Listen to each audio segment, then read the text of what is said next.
Hello, and welcome to this episode of To the Point, Tanium's interview series where we sit down with public sector thought leaders to share and exchange ideas on the latest trends impacting government technology professionals and discuss how they're working to solve today's most challenging priorities.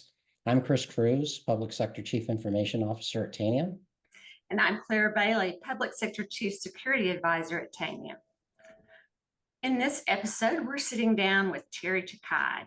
Teri's a Senior Vice President for the Center for Digital Government and renowned public sector technology leader to discuss shifting priorities for state CIOs and CISOs as they prepare for the complexities that they face in a constantly evolving cyber landscape.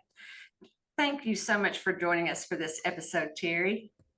Well, let me tell you, Claire, it is so fun to be back with two former colleagues from the state space, but also now in your roles at Tanium. So I am so excited to be here, and we have a really great discussion planned.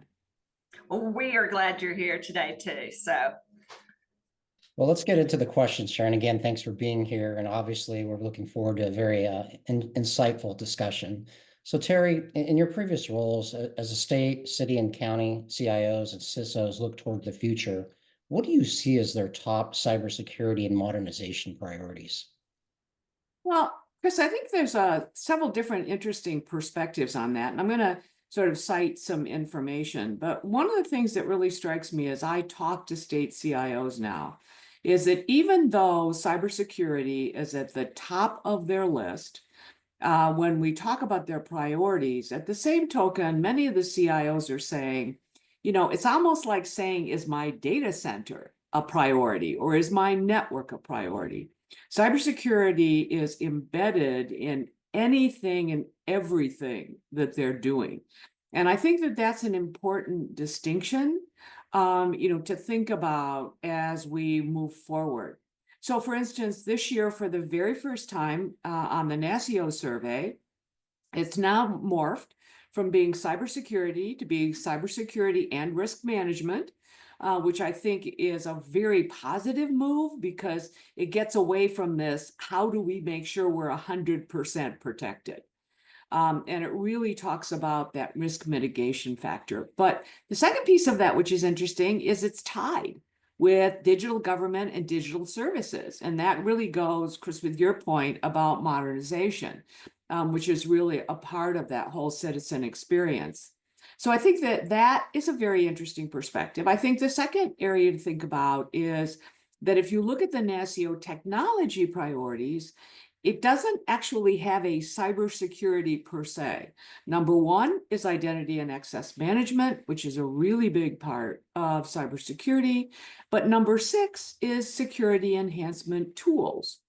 So I think you're seeing some sort of not changes in the importance, but perspectives in terms of the way the CIOs are looking at their overall cybersecurity posture.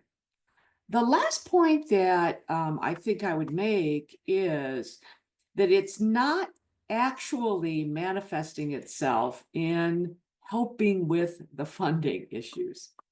We're seeing still, if you look at our survey that we do for the states, it's still about the majority are between 1% and 5% of their overall IT budget that's being spent on cybersecurity.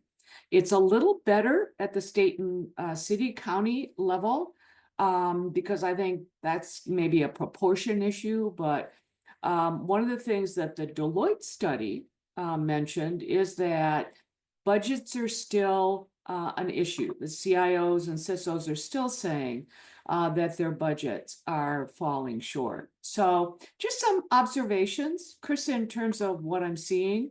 And we can talk more about some of the other elements as we go. Teri, great points. One of the things that I find that's critical for us, and especially in our former roles, was our ability to communicate. And that communication can be, how do we talk to people across the board, those that we serve, those in the legislature, and how do we communicate that comprehensive planning that we do, cybersecurity priorities, tie that to risk to all of our stakeholders? Claire, it very much depends upon the stakeholder.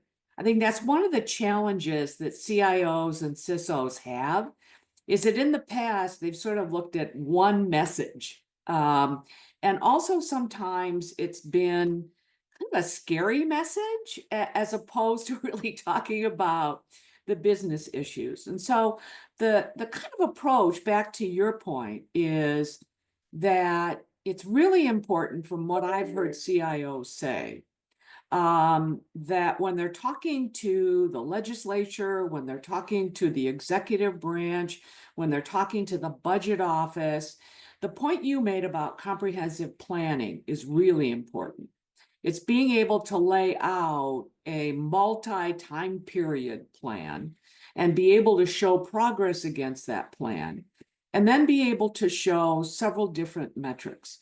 Obviously, the metrics around threat risk and threat mitigation is tough, but you can certainly talk about how much money you're saving, if you will, because I think cyber programs are getting much more efficient, how you're utilizing your current resources, so that even though it may not be the traditional ROI, there's ways to have discussions that actually talk about it from, quote, a business perspective in order to be able to get the funding they need.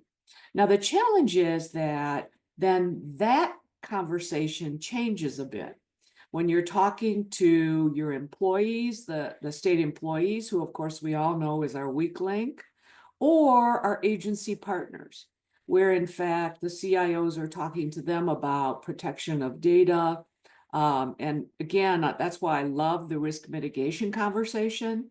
So I think that it is important that CIOs sort of think about who their audience is, think about how the audience is receiving the information, and then be able to, tailor their messages, to the points that are going to be relevant to those individuals.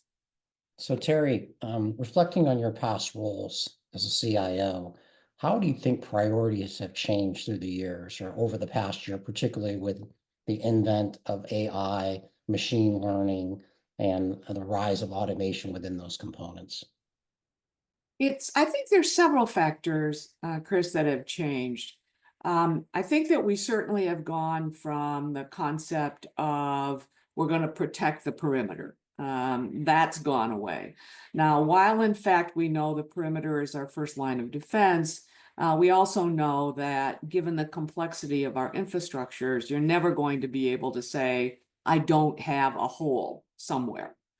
Particularly with interfaces, particularly, again, with the complexity of our network. So that's changed. The second thing that's definitely changed is the concepts of zero trust and being able to really think about protecting your data as opposed to sort of that external perimeter protection. The third thing I think is that AI has been a part of all of cybersecurity for many, many years. And I don't think that people realize that. And I don't think that they're thinking about how AI actually is helping cybersecurity organizations be able to handle the speed and the threat that's actually coming in. So I think that continual embracing of AI in the cybersecurity space, we're going to see, companies coming in with much more sophisticated AI capabilities. And it's going to be important that the CISOs really realize, how much that's going to be able to help them and how much it's actually going to be able to mitigate some of the challenges that they're having in terms of workforce. The second piece, though, is the point you made, Chris, around our statistics show that about 75% of workforces are actually using some form of Gen AI, whether it's an authorized version and what constitutes an authorized version. And that's going to continue to grow as AI is embedded in the daily tools that we use. If you think about either Google or Microsoft or any of those that are providing the desktop services. So what CIOs are thinking about now is how do they actually, number one, train their staff on the use of these tools. But the piece that I still think is missing, and I'll go out on a limb here, is that they're preparing a set of guidelines and policies, but they're not necessarily incorporating those and how they're training people to use the tools, if that makes sense. And I think that that's the next step for them. And I think that all of you, certainly in your roles, can help the CIOs understand that, and even help them as you're rolling out your capabilities and your training. What does that really mean, and how can you help them understand the full impact? The last thing I'll say is that you know very well that it's not a one and done. You don't just train and then you move on, and a year later you train again. The capabilities that you're bringing to the market are changing on an ongoing basis. And so it's going to be really important to get them used to the fact that you're going to continually engage with them to help them understand the capabilities that you're bringing. Thank you. Those are great insights, Teri. When we're talking about AI and machine learning, it's amazing to me to watch how rapidly it's becoming essential, not only in my day-to-day life or our day-to-day life, but also across industry and in government. I know we're talking a lot of policy discussions and different things and training, but what guidance would you offer CIOs in integrating these types of technologies while ensuring robust security? Several things, Claire. I think that a big part of the training is being able to express to them where, in fact, the utilization of these tools can create a cyber risk. I think we all know that, the human element is our weak link. And I'm not sure that we're really articulating to those of us that, including me, that are using these tools, what are some of the risks and what are some of the things that they have to be thinking about? So that is number one. I think secondly, it is going to be important, as I said, to think about cybersecurity in their policies and guidelines. While in fact, I think it's extremely important to talk about the ethical implications, the privacy implications, the transparency implications, there's a piece of that that also is around protection of data from a cyber perspective. And that's an area, Claire, that I'm not hearing enough conversation about. And I think it's going to be really important to add that to the conversation going forward. Teri, you touched on data management and security in the earlier questions, but I was wondering if you could focus on a couple of key issues around that. What best practices would you recommend to state CIOs to protect and manage critical data assets effectively? Well, Chris, the first is making the connection between data and artificial intelligence. And I don't mean that to be critical at all, but it's interesting, as Claire knows, we've been talking about chief data officers, I think, since I was a CIO in Michigan, Claire. And it's really interesting that as I'm looking at what the states are doing, some had CDOs and they didn't have CDOs, some had chief privacy officers. And the other thing is, I talk to CDOs, it's not really clear that they have the mandate from their CIO or in their organization for what their roles and authorities are. So I think the first thing that's really important is to really understand the role the CDO plays and how you really can't have an effective AI program unless you back into how in fact are you managing your data. Now, does that mean you have to have some gigantic program to clean up all your data in the state? No. But it does mean that that needs to be a part of the conversation as you're thinking about implementation of AI. The second piece, which is to your point around the security, is this, that now that data is going to be more readily available and is going to be, quote, served up in so many different ways, it really does heighten the zero trust concepts around the protection of that data. And again, it's protection of that data, not only from the standpoint of breach and exfiltration, but now it's around ensuring the continued integrity of those data because of the way that they're going to be used, thinking about how those data are going to be used from, again, to repeat, an ethical perspective. So there's a lot of different factors now around how data are used that are sort of an extension of the analytics that we used to think about with data. And those are the areas that I think that CIOs are still getting their arms around. And it's going to be really important to take that big picture look at how data are used in order to really answer your question around how do we make sure that those data are protected. Yeah. Terry, one of the areas that I also see is sometimes the role of the CDO and the reporting relationship.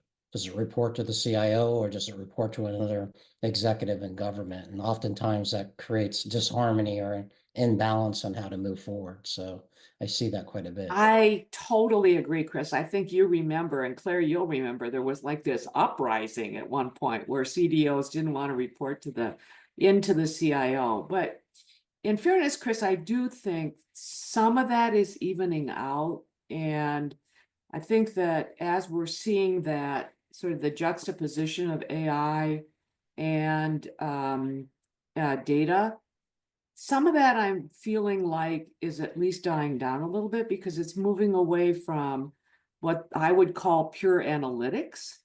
Because once you introduce AI, the way that states have been necessarily looking at analytics is changing. You don't have to have data scientists. You still need to be able to organize your data, but the conversations that we had around that as a specialty, I think is changing. Good point. Thank you. Terry, in so many ways, I think you have the most amazing job in the world at the Centers for Digital Government. I know, I'm serious because when I was a CTO for Arkansas, I turned to y'all and we all did that from a national perspective as well. So in your role, I believe you get to see a lot of amazing technology. So I'm going to go a little bit deeper into the area of cyber risk management. We've talked about AI, we've talked about data, we've talked about all these things that come into that evolution of how to mature our cyber risk management. So what are some of the interesting advancements you've seen? And you can pick a few favorites, or we can kind of talk about that, but take a second and look back and also look forward on what you've seen. Well, let me take that step back first, Claire. I think that one of the things that I think we are going to see going forward, and we're starting to see it, is that for a long time, there was this conversation about best in breed. We had this debate about, do I buy all my stuff from one person, one company, and then I get sort of maybe best in breed in one place, but I'm, not getting it elsewhere. And what happened was that governments had to really piece these tools together. And, their security operations centers had to worry about, remember, we were having conversations about one pane of glass, so I think that one of the things that I'm seeing is definitely some rationalization of that, first of all. But second of all, I'm seeing companies come in to really help with that, to look at how these tools can be integrated. Because even if I want to get off of a hodgepodge of tools that I have, we can't do it all at one time. You're going to have to phase things out. You're going to have to phase things in. So really one of the things that I'm very excited about is that bringing together of the tools, that ability to integrate tools over time and to think about it we've talked about platform approach forever, but I'm starting to see that conversation actually taking hold. The second area is the really interesting piece of that, and actually it's a part of what the federal government is looking at from a critical infrastructure. But what I'm seeing at the state and city and county level is much more focused on this kind of old concept of Internet of Things. And how do we protect at the edge? And not only at the edge from the standpoint of somebody's laptop or someone's, where there's a person on the end of it, but more from the standpoint of operations.